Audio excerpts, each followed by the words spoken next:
Hoje vai ser a mensagem 24. Então, quase acabando esse livro também, para já começar o terceiro da Joana, que vai ser o Plenitude, que é bem conhecido, Plenitude. Então, a reconquista da identidade. A imaturidade psicológica do homem leva-o a anular a própria identidade, face aos receios em relação às lutas e ao mundo nas suas características agressivas. A timidez confunde-o, fazendo que os complexos de inferioridade lhe aflorem, afastando-o do grupo social ou repelindo-o à tomada de posições que lhe permitam impor-se aos demais. A violência latente se lhe desvela, disfarçando os medos que lhe são habituais. Ocultando a identidade, mascara-se com personalidades temporárias que considera ideais, cada uma a seu turno, e que são copiadas dos comportamentos de pessoas que lhe parecem bem, que triunfaram, que são ditas como modelares na ação positiva ou negativa, aquelas que quebraram a rotina e que, de alguma forma, fizeram-se amadas ou temidas. Gestos e maneirismos, trajes e ideologias, gestos e maneirismos, trajes e ideologias são copiados, assumindo-lhes o comportamento no qual se exibe e consome, até passar a outros modelos em voga que lhe despertem o interesse. Na superficialidade da encenação, asfixia-se, mas se conflitando em razão da postura insustentável que se vê obrigada a manter. Como efeito do desequilíbrio, passa a fingir em outras áreas, evitando a atitude leal e aberta, mas sempre sinuosa, que lhe constitui o artificialismo com que se reveste.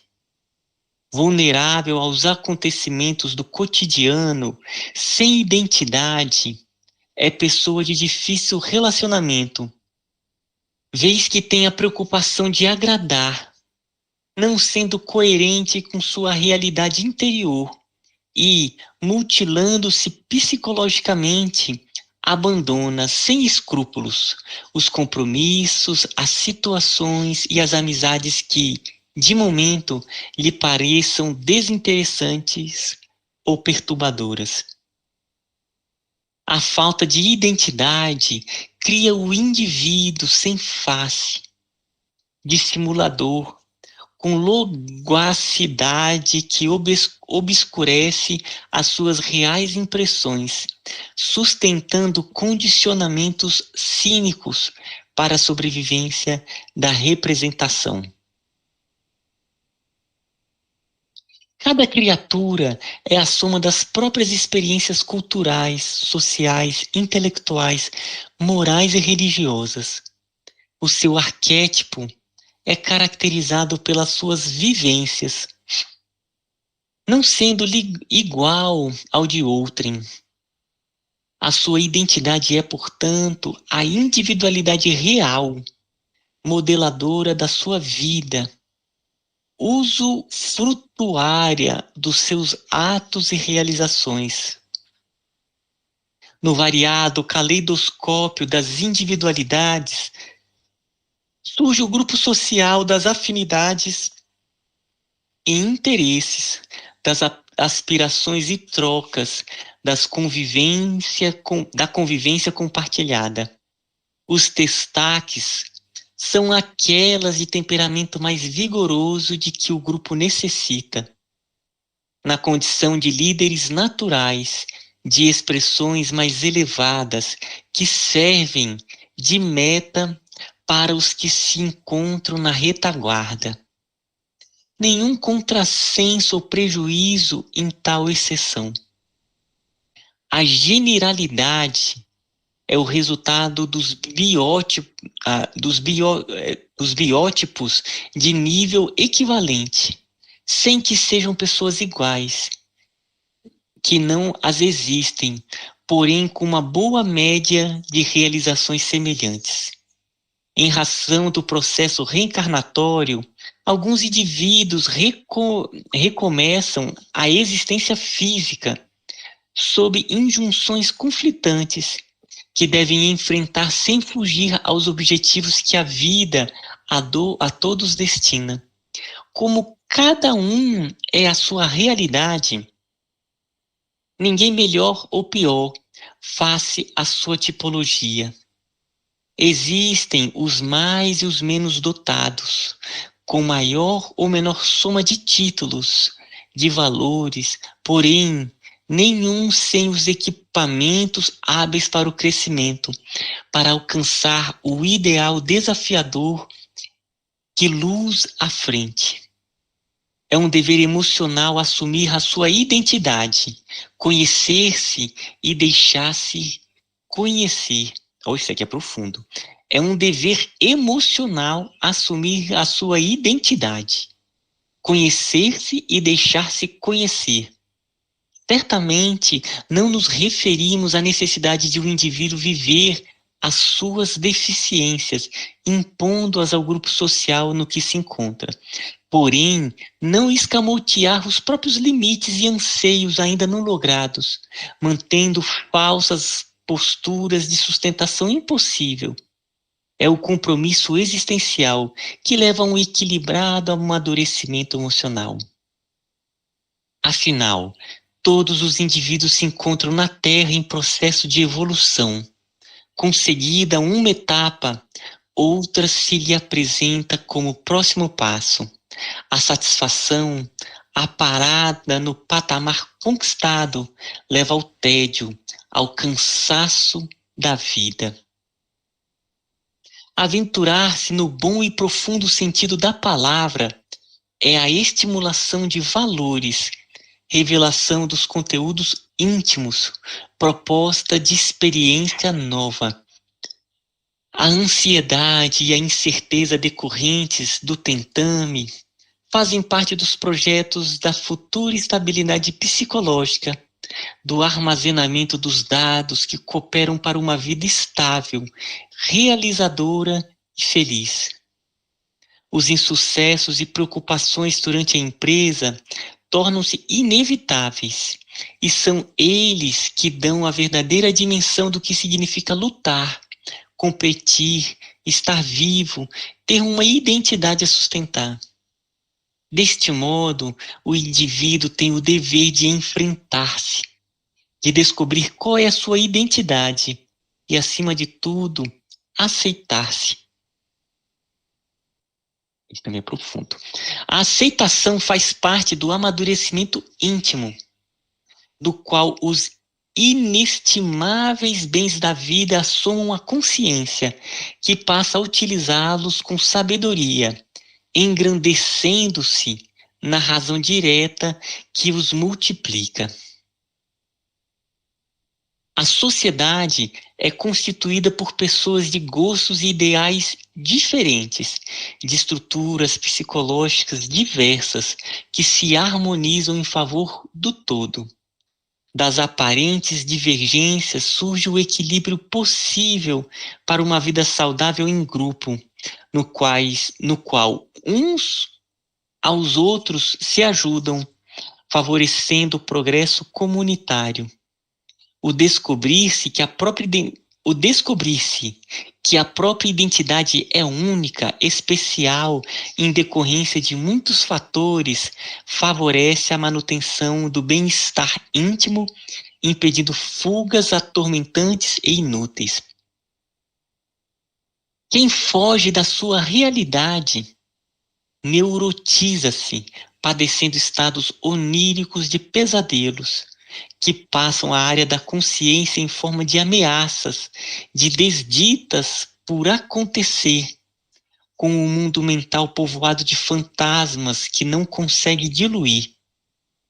Aceitando-se como se é, possui-se estímulos para autoaprimorar-se, superando os limites e desajustes por educação, disciplina e lutas empreendidas em favor de conquistas mais expressivas. Somente através da aceitação da sua identidade, sem disfarces, o homem por fim adquire o amadurecimento psicológico que o capacita para uma existência ideal, libertadora. A própria identidade é a vida manifestada em cada ser. Nossa. Bom dia, Maria José. Bom dia. Então, aqui o comentário aqui do que entendi dessa mensagem profunda sobre a questão da reconquista da identidade.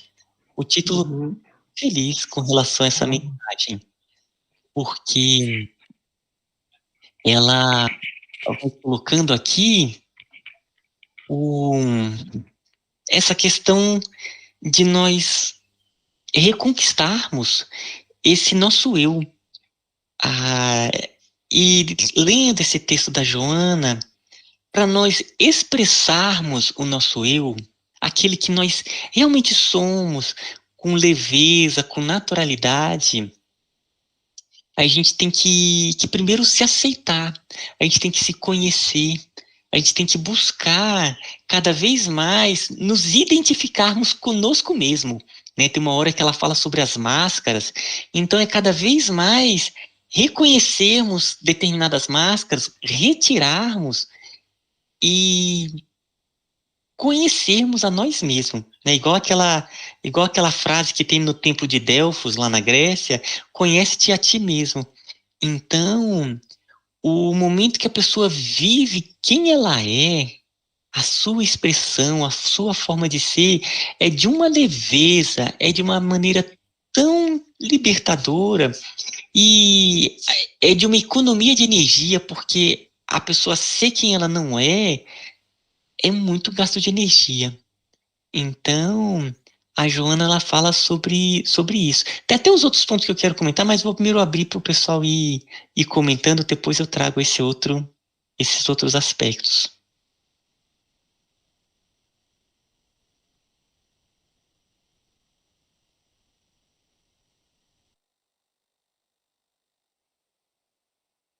Eu achei interessante a parte do se conhecer e deixar ser conhecido, né? Alguma coisa assim.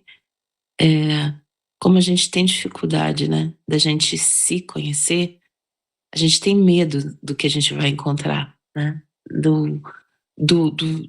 Desse interior lá dentro, de repente, o medo de quem eu sou, quem eu realmente sou, né? Eu tenho várias máscaras, foram colocadas pela sociedade, pela educação, por uma série de situações, e depois eu me desnudar até encontrar a mim mesmo.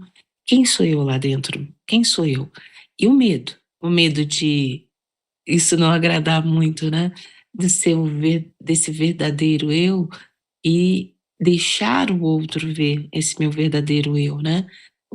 Deixar que o outro me veja, né? Dentro das minhas, além das minhas máscaras, né? Ou deixar que ele veja que eu tenho máscaras, né? Que eu não sou aquilo. É muito esquisito. Eu sempre achei que esse conhece-te a ti mesmo, essa busca interior, ela já dá tanto trabalho que eu não preciso olhar para mais ninguém, sabe? Assim, quando eu vejo assim, gente, se eu concentrar em trabalhar comigo mesmo, eu não preciso pensar nos outros, assim, no sentido de críticas ou qualquer coisa assim, que já dá muito trabalho.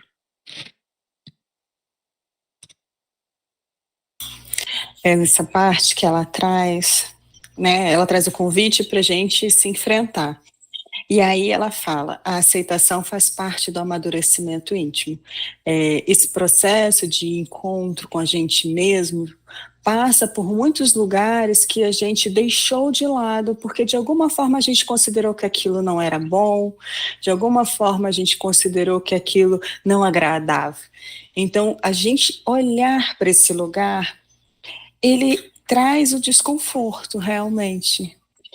E aí é também um olhar de aceitação, porque tudo aquilo que a gente exclui, ele vai parar em algum lugar escondido, mas ele vai se mostrando para a gente em determinados medos, situações que vêm até nós para que aquilo se mostre e se revele.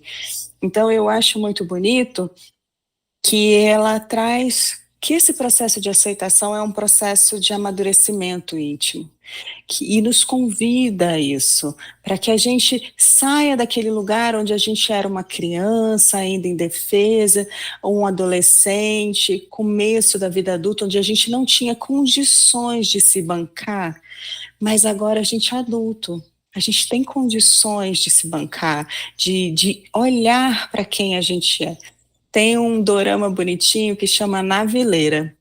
E o que é interessante, né, desse dorama, que a gente pensa que a gente esconde só coisas ruins, mas a gente esconde, por exemplo, ele tinha o sonho de ser bailarino. E aí, aos 75 anos, por ali, ele entra numa aula de balé. Então, nós temos tantas capacidades guardadas, porque em algum momento aquilo não foi aceito ali naquele grupo, ou aquela família não tinha aquela tradição, e aquilo ficou guardado e ele vai se alojando na gente de muitas formas. Então, o que eu acho bonito é que ela diz assim, olha, mas é amadurecer você olhar para esse lugar. Faz parte do seu desenvolvimento se enfrentar, se ver como se é realmente. Então, eu gosto desse convite que a Joana nos faz, porque a gente deixa muito de lado, porque é trabalhoso, dá muito trabalho. Esse ponto que a Diva colocou e que você colocou, Ina, nossa, foi tão bom para mim, foi tão profundo porque colocou assim, né? A Diva colocou essa questão de se trabalhar, de se conhecer e vem aquele medo, né? Será que as pessoas vão gostar? É, será que eu vou gostar de quem eu sou, né? E aí a Wina vai colocando essa questão que a Joana fala, né? Que o processo da aceitação, ela vem da própria maturidade espiritual, que vai se conhecendo como a própria expressão divina de Deus a partir desse ser é algo que é o mais lindo que poderia ser. É deixar realmente vir esse ser. E, e aí eu me lembrei de dois assuntos. Um é uma frase que eu já vi assim várias e várias reflexões das mais diferentes, que é relacionado ao eu sou. Né? Então tem muitas correntes espiritualistas que ficam, né, no eu sou, eu sou.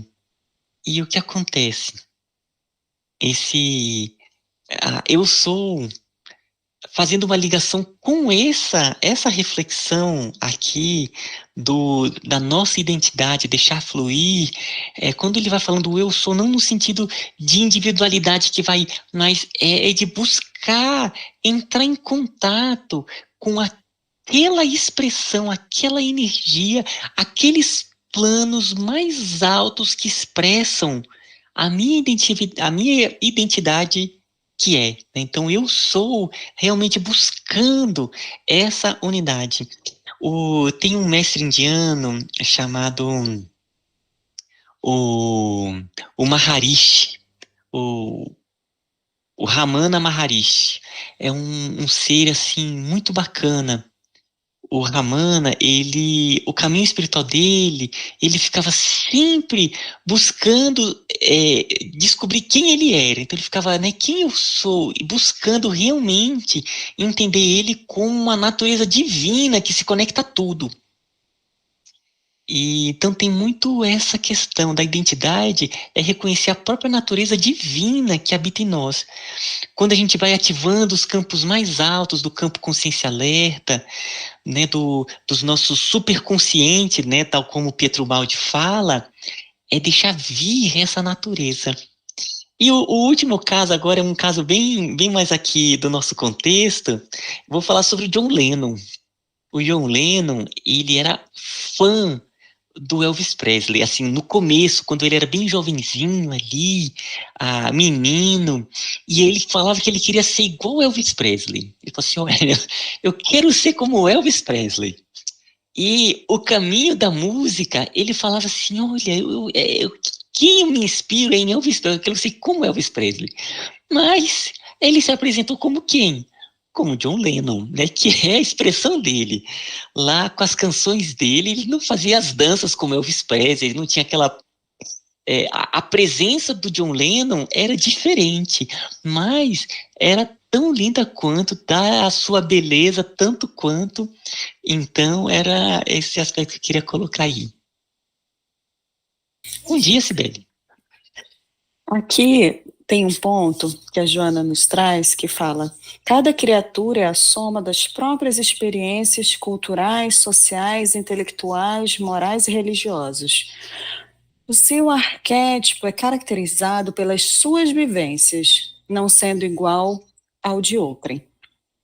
Aqui ela traz novamente, né, a conversa sobre os arquétipos, e aí a gente pode ter, para ter uma noção disso, o arquétipo da mãe. Então, em todas as culturas, é um dos arquétipos primordiais do ser humano, é o arquétipo da mãe. Mas esse arquétipo, ele vai se mostrar como o que é ser mãe para cada um de forma diferente, porque ele vai se refletir na vivência que a gente teve enquanto filho, na vivência dos nossos pais enquanto filhos e como que eles viam esse lugar da mãe e a nossa vivência em relação a essa experiência. Então, esse arquétipo, então, para alguém pode ser, o que é ser mãe? Cada um vai ter uma visão desse lugar. E isso vai se refletir na experiência, vai se reproduzir nas relações. Então, a importância da gente olhar para saber quem a gente é, o quanto a gente vivencia esse arquétipo dentro daquilo que a gente realmente acredita, o quanto é nosso, o quanto é do outro, o quanto é do coletivo, porque a gente também é permeado pelo que a televisão mostra, o que a internet mostra, do que é esse arquétipo. Então, ela traz todo esse processo dizendo: a sua identidade é, portanto, a individualidade real, modeladora da sua vida, usufrutuária dos seus atos e realizações. Então, essa importância que ela traz desse se conhecer, desse olhar que a gente vai ter, porque permeia a nossa vida como um todo, essa descoberta da identidade, do que é nosso, do que é do coletivo, de quem a gente realmente é e como a gente vai viver isso.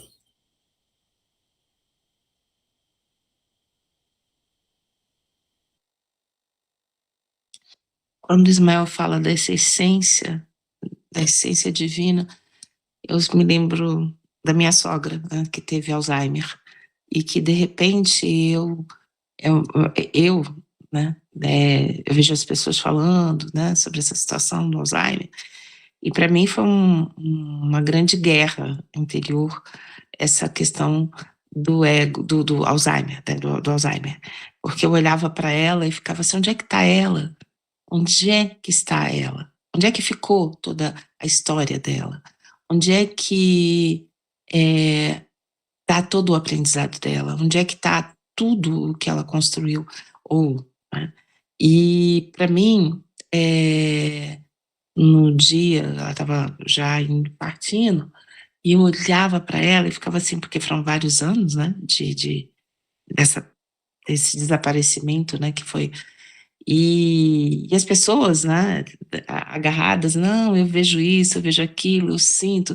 E eu bem racional, pragmático, mas não tá, não é ela, não é o que eu vi dela e essa guerra toda, né, dentro de mim, tudo, para essa descoberta também de mim mesma, sabe? Quem eu sou, né? Que é tudo isso? que a gente está vivendo, né? Porque, e de repente vem, né, o Alzheimer, a demência, o que for, e, puf, os aprendizados, tudo parece. E aí eu olhava e falava assim, gente, o que ficou foi a essência divina. A única coisa que fica é a essência divina. E o resto assim, em relação a olhá-la, eu ficava assim pensando nisso, no amor e dessa essência divina. Porque como é confuso tudo isso para mim, sabe? Essa coisa do ego, dessa busca, desse, né? Essa busca de identidade, essa luta, e de repente, aparentemente, tudo some, e o que fica é um ser, é uma luz divina, né? Sei lá, estranho. Nossa, Diva, que foi muito bom esse caso que você trouxe, muito mesmo.